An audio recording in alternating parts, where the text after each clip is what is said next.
पानी सबसे ज्यादा सेठ जी के रूम में होगा। तो चलो भैया सेठ जी के यहाँ, और जैसे सेठ जी के कमरे में गए तो सेठ जी लाइट बंद कर माला जप रहे थे, आइए आइए आइए आइए आइए आइए आइए, यही माला चल रहा है।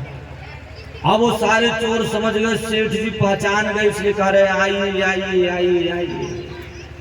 तो एक बोला डकैत, भैया सेठ जी पहचान गए हैं, पुलिस को पकड़ा देंगे, भागो भागो यहाँ से। और जैसे चारों खसक कर भागने लगे, इतने में सेठ जी का दूसरा माला चलने लगा, जाइए जाइए जाइए। पहला मंत्र था आइए, फिर दूसरा बैठ जाइए बैठ जाइए। और जैसे बैठने के लिए गए तो समझ गए कि देखिए जान न पहचान हम तो मेहमान, यदि सेठ जी कह रहे हैं बैठ जाइए तो जरूर हम चारों डकैत को पहचान गए, तभी बड़े भाव से कह रहे बैठ जाइए। अब तो पक्का है फांसी चढ़ोगे, अब तो मर जाऊंगा, बचूंगा नहीं, घर पे मुंह दिखाने लायक नहीं रहा। एक बोला ये भैया आजकल लोग सोने में भी बोलते रहते हैं, हो सकता है हमारे सेठ जी सोने में बोलने की आदत हो।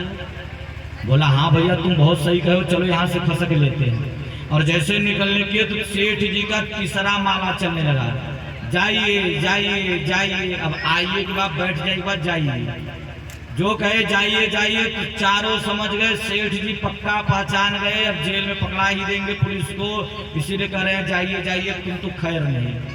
चारों आकर सेठ जी पकड़ लिए, सेठ जी बचा लो मुझे बचा लो। सेठ जी बोले क्या हुआ? बोले हम ही सब हैं, चोर आए थे आपके यहाँ डकैती करने, और आप कह रहे आइए बैठ जाइए जाइए, तो हम सोचे पहचान गए। सेठ जी बोले गुरुजी की कथा सुनने गया, भले सो गया था, लेकिन तीन ही बात जाना आइए बैठ जाइए तो भी हमारी चोरी से उद्धार होगी, नहीं करोड़ों की संपत्ति लूट कर ले जाते। अब गुरुजी 7 दिन इतनी बात सुनाई, सारी बात सुने होते तो हमारे जीवन के उद्धार हो जाता। इसलिए कथा में सोने का भी बहुत बड़ा फायदा है। आज हमारे श्रोता जी 10 मिनट के हम आशीर्वाद वचन देंगे क्योंकि आरती का समय है।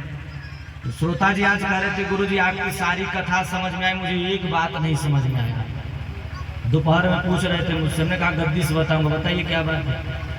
तो वही हाल हुआ कि एक कथा है कि एक बार एक गुरुजी जा रहे थे और गुरुजी चारों ओर भ्रमण करते करते जब शिष्यों के यहाँ पहुंचे तो एक शिष्य दौड़ करके आया, गुरुजी को दंडवत किया। बोला गुरुजी मैं मंत्र तो लिया हूँ लेकिन मंत्र के बारे में पता नहीं, करना क्या चाहिए।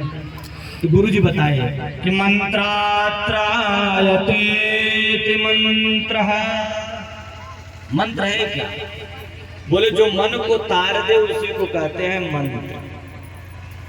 तो गुरुजी बताए कि यदि आप मंत्र ले लियो तो प्रतिदिन सुंदर कांड की पाठ करो। तो चेला हमारे जैसे चेला रहा, चेलों कहा गुरुजी सुंदर कांड बहुत सरल है, कोई और बताइए जो किया जाए स्नान करने के बाद। गुरुजी सोचने लगे लगता है चेला बहुत ज्ञानी मिल गया है। गुरुजी बोले काम करो चेला, आज से प्रतिदिन दुर्गा सप्तशती का पाठ करो।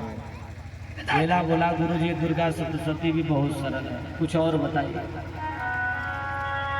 गुरुजी बोले ठीक है, आज से तुम भगवत गीता की पाठ करो।